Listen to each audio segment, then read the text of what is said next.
तो आप सारे जाणू हाँ और ਜਿਹੜੀਆਂ ਹੁਣ तक खास करके ਜਿਹੜੀ ਕੱਲ ਦੀ ਮੀਟਿੰਗ ਵੀ ਸਰਕਾਰ ਦੇ ਨਾਲ ਕਿਸਾਨ ਆਗੂਆਂ ਦੀ ਹੋਈ ਹੈ, ਕਿਤੇ ਨਾ ਕਿਤੇ ਸਰਕਾਰ ਦਾ ਜਿਹੜਾ ਰਵੱਈਆ ਹੈ ਕਿਸਾਨ ਸੰਘਰਸ਼ ਪ੍ਰਤੀ ਤੇ ਕਿਸਾਨ ਆਗੂਆਂ ਨਾਲ ਗੱਲਬਾਤ ਦੇ ਦੌਰਾਨ ਸਰਕਾਰ ਸ਼ੋਅ ਇਹ ਕਰ ਰਹੀ ਹੈ ਕਿ ਉਹਨਾਂ ਦੇ ਉੱਤੇ ਨਾ ਕੋਈ ਦਬਾਅ ਪੈ ਰਿਹਾ ਤੇ ਨਾ ਉਹ ਕੋਈ ਦਬਾਅ ਝੱਲਣ ਦੇ ਮੂਡ ਦੇ ਵਿੱਚ ਹੈ। ਸੋ ਇਸ ਤੋਂ ਬਾਅਦ ਰਣਨੀਤੀ ਜਿਹੜੀ ਹੈ ਉਹ ਬਦਲਣ ਦੀ ਲੋੜ ਮਹਿਸੂਸ ਹੋ ਰਹੀ ਹੈ। ਹਾਲਾਂਕਿ ਅਗਲੇ ਪ੍ਰੋਗਰਾਮ ਜਿਹੜੇ ਨੇ ਉਹ ਕਿਸਾਨ ਆਗੂਆਂ ਨੇ ਦੇਣੇ ਨੇ, ਪਰ ਉਸ ਤੋਂ ਇਲਾਵਾ ਵੀ ਦੁਨੀਆ ਭਰ ਦੇ ਵਿੱਚ ਜਿੱਥੇ ਕਿਤੇ ਵੀ ਪੰਜਾਬੀ ਬੈਠੇ ਨੇ ਉਹ ਆਪਣਾ ਫਰਜ਼ ਨਿਭਾਉਂਦਿਆਂ ਇਸ ਸੰਘਰਸ਼ ਦੇ ਵਿੱਚ ਜੋ ਉਹਨਾਂ ਦੀ ਸਮਰੱਥਾ ਮੁਤਾਬਕ ਉਹ ਕਰ ਸਕਦੇ ਨੇ, ਜਿੱਥੇ ਜਿੱਥੇ ਵੀ ਬੈਠ ਕੇ ਉਹ ਕਰ ਰਹੇ ਨੇ। ਚਾਹੇ ਹੁਣ ਤੱਕ ਦੂਸਰੇ ਦੇਸ਼ਾਂ ਦੇ ਵਿੱਚ ਸਾਡੇ ਤਰੱਕੀਆਂ ਕਰਕੇ ਪਹੁੰਚੇ ਰਾਜਨੀਤਿਕ ਜਾਂ ਕਿਸੇ ਵੀ ਖੇਤਰ ਦੇ ਵਿੱਚ ਨਾਮਣਾ ਖੱਟਣ ਵਾਲੇ, ਚਾਹੇ ਉਹ ਖਿਡਾਰੀ ਨੇ, ਗਾਇਕ ਨੇ, ਹਰ ਕਿਸੇ ਨੇ ਇਸ ਕਿਸਾਨ ਸੰਘਰਸ਼ ਦੀ ਹਮਾਇਤ ਕਰਦਿਆਂ ਆਪਣਾ ਆਪਣਾ ਰੋਲ ਨਿਭਾਉਂਦਿਆਂ ਜਿਸ ਖਿੱਤੇ 'ਚ ਵੀ ਮੁਹਾਰਤ ਸੀ ਉੱਥੇ ਆਵਾਜ਼ ਚੱਕੀ ਹੈ। ਚਾਹੇ ਕੈਨੇਡਾ ਦੇ ਵਿੱਚ ਸਾਡੇ ਮੈਂਬਰ ਪਾਰਲੀਮੈਂਟ ਜਿਹੜੇ ਪੰਜਾਬੀ ਚੁਣੇ ਹੋਏ ਨੇ, ਚਾਹੇ ਇੰਗਲੈਂਡ ਦੇ ਵਿੱਚ ਸਰਦਾਰ ਤਰਮਨਜੀਤ ਸਿੰਘ ਢੇਸੀ ਨੇ, ਉਹਨਾਂ ਨੇ ਵੀ ਕੱਲ 100 ਦੇ ਕਰੀਬ ਹੋਰ ਮੈਂਬਰ ਪਾਰਲੀਮੈਂਟਸ ਨੂੰ ਨਾਲ ਲੈ ਕੇ ਇੱਕ ਜਿਹੜੀ ਸਾਂਝੀ ਚਿੱਠੀ ਹੈ ਉਹ ਆਪਣੀ ਪਾਰਟੀ ਵੱਲੋਂ ਵੀ ਉਹਨਾਂ ਦੀ ਅਗਵਾਈ ਦੇ ਵਿੱਚ ਉਹ ਕੈਂਪੇਨ ਵੀ ਸ਼ੁਰੂ ਹੋਈ ਤੇ ਉਹਨਾਂ ਨੇ ਇੰਗਲੈਂਡ ਦੇ ਪ੍ਰਧਾਨ ਮੰਤਰੀ ਨੂੰ ਵੀ ਇਸ ਸੰਘਰਸ਼ ਦੇ ਹੱਕ ਵਿੱਚ ਜਿਹੜਾ ਉਹ ਬਿਆਨ ਦੇਣ ਤੇ ਆਵਾਜ਼ ਚੁੱਕਣ ਲਈ ਬੇਨਤੀ ਕੀਤੀ ਹੈ। ਸੋ ਇਦਾਂ ਹੀ ਇੱਕ ਜ਼ਿੰਮੇਵਾਰੀ ਸਾਡੇ ਹਿੱਸੇ ਵੀ ਆਈ ਸੀ ਕਿ ਕਿਸੇ ਤਰੀਕੇ ਜਿੱਥੇ ਕਿਤੇ ਵੀ ਦੁਨੀਆ ਭਰ ਦੇ ਵਿੱਚ ਬੈਠੇ ਪੰਜਾਬੀ ਨੇ, ਉਹਨਾਂ ਨੇ ਕੋਸ਼ਿਸ਼ ਕੀਤੀ ਹੈ ਕਿ ਕਿਸੇ ਤਰੀਕੇ ਯੂਐਨਓ ਤੱਕ ਇਸ ਆਵਾਜ਼ ਨੂੰ ਪਹੁੰਚਾਇਆ ਜਾਵੇ। ਇਸ ਤੋਂ ਪਹਿਲਾਂ ਯੂਐਨਓ ਦੇ ਜਨਰਲ ਸਕੱਤਰ ਕਿਸਾਨ ਸੰਘਰਸ਼ ਜਾਂ ਇਹ ਕਹਿ ਲਈਏ ਕਿ ਕਿਸਾਨਾਂ ਦੀ ਹਮਾਇਤ ਦੇ ਵਿੱਚ ਇੱਕ ਅਸਿੱਧਾ ਬਿਆਨ ਦੇ ਚੁੱਕੇ ਨੇ, ਪਰ ਉਸ ਤੋਂ ਬਾਅਦ ਜਿਹੜੀ ਹੈ ਯੂਐਨ ਨੇ ਇਹਦੇ ਉੱਤੇ ਇੱਕ ਚੁੱਪੀ ਵੱਡੀ ਹੋਈ ਹੈ ਔਰ ਬਾਰ-ਬਾਰ ਕਿਉਂਕਿ ਜਿਹੜਾ ਵੀ ਦੁਨੀਆ ਭਰ ਦੇ ਵਿੱਚ ਜਿੱਥੇ ਕਿਤੇ ਵੀ ਇਨਜਸਟਿਸ ਹੁੰਦਾ ਹੈ, ਜਿੱਥੇ ਕੋਈ ਜ਼ਬਰ ਜ਼ੁਲਮ ਹੁੰਦਾ, ਉਹਦੀ ਆਵਾਜ਼ ਜਿਹੜੀ ਹੈ ਯੂਐਨ ਦੇ ਵਿੱਚ ਚੱਕੀ ਜਾਂਦੀ ਹੈ ਔਰ ਯੂਐਨਓ ਆਪ ਹੀ ਉਹਦਾ ਨੋਟਿਸ ਲੈਂਦਾ ਰਿਹਾ ਹੈ। ਪਰ ਇਹਦੇ ਉੱਤੇ ਇੱਕ ਬਿਆਨ ਤੋਂ ਇਲਾਵਾ ਕੋਈ ਵੀ ਜਿਹੜੀ ਅੱਗੇ ਕਾਰਵਾਈ ਨਹੀਂ ਹੋਈ। ਇਹ ਕਹਿਣਾ ਵੀ ਜਾਇਜ਼ ਹੋਏਗਾ ਕਿ ਕਿਤੇ ਨਾ ਕਿਤੇ ਜਿਸ ਕਾਰਪੋਰੇਟ ਸਿਸਟਮ ਦੇ ਖਿਲਾਫ ਅਸੀਂ ਲੜਾਈ ਲੜ ਰਹੇ ਹਾਂ ਉਹ ਦੁਨੀਆ ਭਰ ਦੀਆਂ ਵੱਡੀਆਂ ਸੰਸਥਾਵਾਂ ਦੇ ਉੱਤੇ ਹਾਵੀ ਹੈ। ਸੋ ਇਹਦੇ ਲਈ ਯੂਰਪ ਦੀ ਇੱਕ ਜਿਹੜੀ ਸੰਸਥਾ, ਸਾਡੀ ਸੰਸਥਾ ਜਿਹੜੀ ਅਲਾਈਅੰਸ ਆਫ ਸਿੱਖ ਆਰਗੇਨਾਈਜੇਸ਼ਨ ਹੈ, ਉਹਨਾਂ ਦੇ ਨਾਲ ਰਲ ਕੇ ਅਸੀਂ ਜਿਹੜੇ ਯੂਰਪ ਦੇ ਵਿੱਚ ਪ੍ਰੋਜੈਕਟਸ ਕਰਦੇ ਹਾਂ, ਤਾਂ ਇਹ ਕਹਿ ਲਈਏ ਕਿ ਸਾਡੀ ਜਿਹੜੀ ਇੱਕ ਭਾਈਵਾਲ ਸੰਸਥਾ ਵੀ ਹੈ, ਮੂਵਮੈਂਟ ਅਗੇਂਸਟ ਐਟਰੋਸਿਟੀ ਐਂਡ ਰਿਪਰੈਸ਼ਨ, ਇਹ ਇੱਕ ਇਨਜਸਟਿਸ ਦੇ ਅਗੇਂਸਟ ਕੰਮ ਕਰਨ ਵਾਲੀ ਐਨਜੀਓ ਹੈ। ਇਹਨਾਂ ਵੱਲੋਂ 15 ਜਨਵਰੀ ਨੂੰ ਜਿਹੜਾ UN the food and agriculture the head office ਹੈ ਰੋਮ ਵਿਖੇ, ਇਟਲੀ ਦੇ ਵਿੱਚ, ਉੱਥੇ ਜਿਹੜਾ 2 ਘੰਟੇ ਲਈ ਮੁਜ਼ਾਹਰਾ ਕੀਤਾ ਜਾ ਰਿਹਾ ਦੁਪਹਿਰ 2:30 ਵਜੇ ਤੋਂ ਲੈ ਕੇ ਸ਼ਾਮ ਦੇ 4:30 ਵਜੇ ਤੱਕ। ਔਰ ਉੱਥੇ ਯੂਐਨ ਦੇ ਜਿਹੜੇ ਹੈੱਡ ਆਫਿਸ ਦੇ ਨੁਮਾਇੰਦਿਆਂ ਨੂੰ ਕਿਸਾਨ ਸੰਘਰਸ਼ ਦੇ ਹੱਕ ਦੇ ਵਿੱਚ ਆਵਾਜ਼ ਚੱਕਣ ਲਈ ਇੱਕ ਜਿਹੜਾ ਮੈਮੋਰੈਂਡਮ ਵੀ ਸੌਂਪਿਆ ਜਾਏਗਾ। ਉਹਦੇ ਵਿੱਚ ਭਾਰਤ ਤੋਂ ਨੁਮਾਇੰਦਗੀ ਕਰਨ ਲਈ ਅਲਾਈਅੰਸ ਆਫ ਸਿੱਖ ਆਰਗੇਨਾਈਜੇਸ਼ਨ ਦੇ ਜਿਹੜੇ ਕੋਆਰਡੀਨੇਟਰ ਨੇ ਸਰਦਾਰ ਪਰਮਪਾਲ ਸਿੰਘ ਸਭਰਾ, ਉਹ ਸਾਡੇ ਵਿਚਕਾਰ ਪਹੁੰਚ ਵੀ ਗਏ ਨੇ। ਉਹਨਾਂ ਨੇ ਉੱਥੇ ਨੁਮਾਇੰਦਗੀ ਜਿਹੜੀ ਭਾਰਤ ਦੀਆਂ ਸੰਸਥਾਵਾਂ ਲੜ ਰਹੀਆਂ ਨੇ, ਹਾਲਾਂਕਿ ਇਹਦੇ ਵਿੱਚ ਜਿਹੜਾ ਕਿਸਾਨ ਜਥੇਬੰਦੀਆਂ ਵੱਲੋਂ ਨਹੀਂ ਕੋਈ ਨੁਮਾਇੰਦਾ ਜਾ ਰਿਹਾ, ਪਰ ਕਿਉਂਕਿ ਸਾਡੀ ਭਾਈਵਾਲ ਸੰਸਥਾ ਹੋਣ ਕਰਕੇ ਅਲਾਈਅੰਸ ਆਫ ਸਿੱਖ ਆਰਗੇਨਾਈਜੇਸ਼ਨ ਦੇ ਕੋਆਰਡੀਨੇਟਰ ਦੇ ਬਿਹਾਫ ਤੇ ਉਸ ਰੈਲੀ ਦੇ ਵਿੱਚ ਜਿਹੜੇ ਸਰਦਾਰ ਪਰਮਪਾਲ ਸਿੰਘ ਸਭਰਾ ਭਾਗ ਲੈਣਗੇ। ਜੀ ਆਜੋ, ਕੋਈ ਗੱਲ ਨਾਲ ਜੁਆਇਨ ਕਰ ਆਜੋ,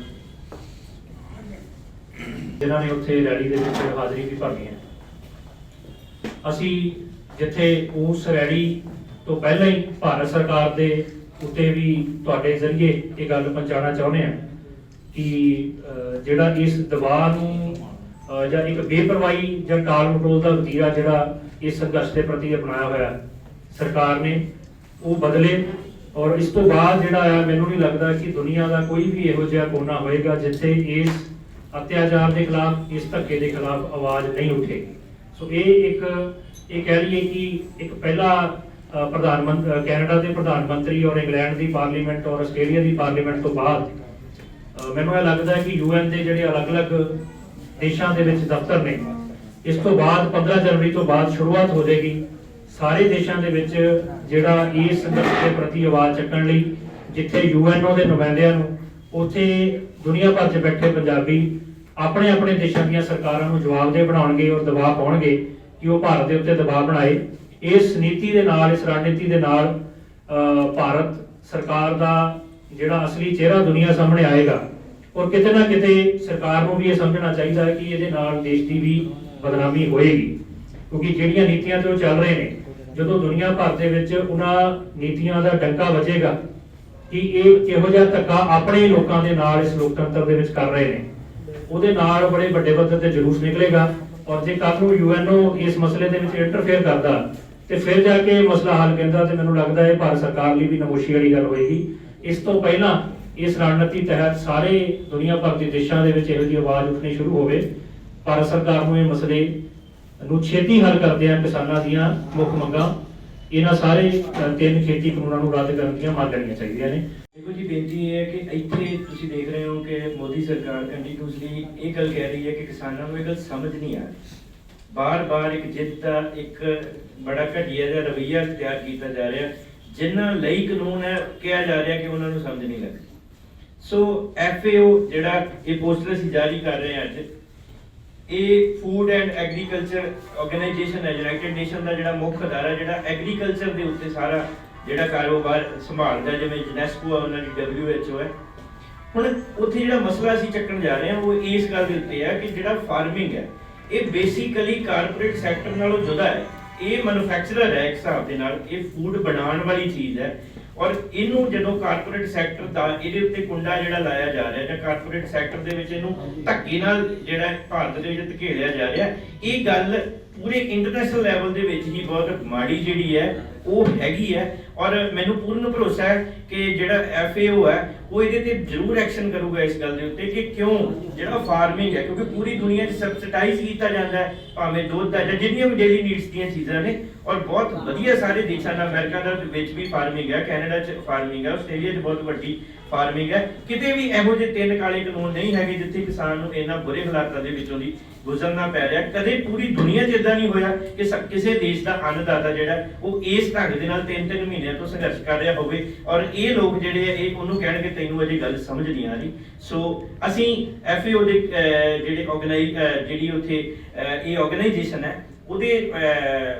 ਸਾਨੂੰ ਪਰਮਿਸ਼ਨ ਜਿਹੜੀ ਉਹ ਮਿਲ ਚੁੱਕੀ ਹੈ, ਭਾਵੇਂ ਕਿ ਕਰੋਨਾ ਕਰਕੇ, ਕਿਉਂਕਿ ਇਟਲੀ ਹੈ ਬਹੁਤ ਜ਼ਿਆਦਾ ਉਹਨਾਂ ਨੇ ਸੰਤਾਪ ਹੰਢਾਇਆ ਹੈ ਮਹਾਮਾਰੀ ਦਾ, ਫਿਰ ਵੀ ਸਾਨੂੰ 100 ਲੋਕਾਂ ਨੂੰ ਉੱਥੇ ਇਕੱਠਾ ਹੋਣ ਦੀ ਇਜਾਜ਼ਤ ਮਿਲੀ ਹੈ ਔਰ ਬਕਾਇਦਾ ਜਿਹੜਾ ਉਹਨਾਂ ਨੂੰ ਮੈਮੋਰੈਂਡਮ ਦਿੱਤਾ ਜਾਏਗਾ। ਦੋਵੇਂ ਚੀਜ਼ਾਂ ਦੇ ਉੱਤੇ ਜਿਹੜੀ ਇਹ ਗੱਲਬਾਤ ਹੋਏਗੀ, ਇੱਕ ਤਾਂ ਇਹ ਜਿਹੜਾ ਖੇਤੀ ਤੇ ਕਾਰਪੋਰੇਟ ਸੈਕਟਰ ਨੂੰ ਜਿਹੜਾ ਮਿਲਗੋਭਾ ਕਰਨ ਦੀ ਕੋਸ਼ਿਸ਼ ਕੀਤੀ ਗਈ ਹੈ ਇਹਨਾਂ ਕਾਨੂੰਨਾਂ ਦੇ ਰਾਹੀਂ, ਇੱਕ ਇਹਦੀ, ਤੇ ਦੂਜਾ ਜਿਹੜਾ ਇਹ ਪੀਸਫੁਲ ਪ੍ਰੋਟੈਸਟ ਕਰਨ ਜਾ ਰਹੇ ਲੋਕਾਂ ਦੇ ਉੱਤੇ ਇੰਨਾ ਬੁਰਾ ਤਸ਼ੱਦਦ ਹੋਇਆ। ਇਹ ਦੋਵੇਂ ਚੀਜ਼ਾਂ ਦੇ ਮੁੱਦੇ ਜਿਹੜੇ ਅਸੀਂ UNO ਦੇ ਕੋਲ ਜਿਹੜੇ ਉਹ ਰੱਖਣ ਜਾ ਰਹੇ ਹਾਂ ਔਰ ਸਾਨੂੰ ਪੂਰੇ ਭਰੋਸਾ ਹੈ ਕਿ ਜਿੱਥੇ ਇਹ ਮਸਲੇ ਨੂੰ ਕੌਮਾਂਤਰੀ ਮਾਡਲ ਮਿਲੇਗਾ, ਪੂਰੀ ਦੁਨੀਆ ਦੇ ਕਿਸਾਨ ਤੱਕ ਇਹ ਅਵੇਅਰਨੈਸ ਜਾਏਗੀ, ਉੱਥੇ ਨਾਲ ਦੀ ਨਾਲ ਸਰਕਾਰ ਦੇ ਉੱਤੇ ਵੀ ਇਸ ਗੱਲ ਦਾ ਪ੍ਰੈਸ਼ਰ ਬਣੇਗਾ ਕਿ ਇਹ ਗੱਲ ਹੁਣ ਇੱਥੋਂ ਤੱਕ ਸੀਮਤ ਜਾਂ ਇੰਡੀਅਨ ਸਿਸਟਮ ਤੱਕ ਸੀਮਤ ਨਹੀਂ ਰਹੇਗੀ। ਇਹ ਗੱਲ ਨੂੰ ਇੱਕ ਇੰਟਰਨੈਸ਼ਨਲ ਪਲੇਟਫਾਰਮ ਮਿਲ ਗਿਆ ਤੇ ਇਹ ਗੱਲ ਹੁਣ ਜਿਹੜੀ ਹੈ ਇੰਟਰਨੈਸ਼ਨਲ ਮੀਡੀਆ ਦੇ ਰਾਹੀਂ, UNO ਦੇ ਰਾਹੀਂ ਜਿਹੜੀ ਹੈ ਇਹ ਭਾਰਤ ਸਰਕਾਰ ਦੇ ਨਾਲ ਅੱਗੇ ਦੀ ਕਾਰਵਾਈ ਕੀਤੀ। ਭਾਰਤ ਦੀ ਸਰਕਾਰ ਵੱਲੋਂ ਪੰਜਾਬ ਦੇ ਕਿਸਾਨਾਂ ਨਹੀਂ ਬਲਕਿ ਪੂਰੇ ਭਾਰਤ ਦੇ ਕਿਸਾਨਾਂ ਦੇ ਉੱਤੇ ਥੋਪੇ ਗਏ ਕਾਲੇ ਕਾਨੂੰਨਾਂ ਨੂੰ ਵਾਪਸ ਕਰਨ ਲਈ ਸੰਘਰਸ਼ ਕਰ ਰਹੀ ਹੈ। ਜਿੱਥੇ ਕਿਤੇ ਵੀ ਪੰਜਾਬੀ ਬੈਠੇ ਨੇ ਉਹ ਆਪਣਾ ਰੋਲ ਨਿਭਾ ਰਹੇ ਨੇ ਔਰ ਪਿਛਲੇ ਲਗਭਗ 1.5 ਮਹੀਨੇ ਤੋਂ ਦਿੱਲੀ ਦੇ ਬਾਰਡਰਾਂ ਦੇ ਉੱਤੇ ਦੇਸ਼ ਭਰ ਦੇ ਕਿਸਾਨ ਇਕੱਠੇ ਹੋ ਕੇ ਆਪਣਾ ਪ੍ਰੋਟੈਸਟ ਕਰ ਰਹੇ ਨੇ। ਉਹਦੇ ਨਾਲ ਨਾਲ ਦੁਨੀਆ ਭਰ ਦੇ ਵਿੱਚ ਬੈਠੇ ਪੰਜਾਬੀ ਵੀ ਆਪਣਾ ਇਸ ਸੰਘਰਸ਼ ਨੂੰ ਹਮਾਇਤ ਦੇ ਰਹੇ ਨੇ। ਇਸੇ ਲੜੀ ਦੇ ਤਹਿਤ ਮੂਵਮੈਂਟ ਅਗੇਂਸਟ ਐਟਰੋਸਿਟੀ ਐਂਡ ਰਿਪਰੈਸ਼ਨ, ਜਿਹੜੀ ਇੱਕ ਯੂਰਪ ਦੀ ਆਰਗੇਨਾਈਜੇਸ਼ਨ ਹੈ ਜਿਹੜੀ ਇਨਜਸਟਿਸ ਦੇ ਅਗੇਂਸਟ ਆਵਾਜ਼ ਚੁੱਕਦੀ ਆਈ ਹੈ, ਉਹਨਾਂ ਵੱਲੋਂ 15 ਜਨਵਰੀ ਨੂੰ UN ਦਾ ਜਿਹੜਾ ਇੱਕ ਚੈਪਟਰ ਹੈਗਾ FAO, ਜਿਹੜਾ food and agriculture the department ਹੈ, 15 ਜਨਵਰੀ ਨੂੰ ਇਟਲੀ ਦੇ ਰੋਮ ਦੇ ਵਿੱਚ ਉਹਨਾਂ ਦਾ ਹੈੱਡ ਆਫਿਸ ਦੇ ਬਾਹਰ ਪ੍ਰੋਟੈਸਟ ਕੀਤਾ ਜਾ ਰਿਹਾ ਔਰ ਦੁਪਹਿਰ 2:30 ਵਜੇ ਤੋਂ ਲੈ ਕੇ 4:30 ਵਜੇ ਤੱਕ ਇਹ ਪ੍ਰੋਟੈਸਟ ਹੋਏਗਾ ਔਰ ਪੰਜਾਬ ਤੋਂ 35 ਸਿੱਖ ਜਥੇਬੰਦੀਆਂ ਦੇ ਗੱਠਜੋੜ ਅਲਾਇੰਸ ਆਫ ਸਿੱਖ ਆਰਗੇਨਾਈਜੇਸ਼ਨ ਦੇ ਨੁਮਾਇੰਦੇ ਇਸ ਰੈਲੀ 'ਚ ਭਾਗ ਲੈਣਗੇ ਔਰ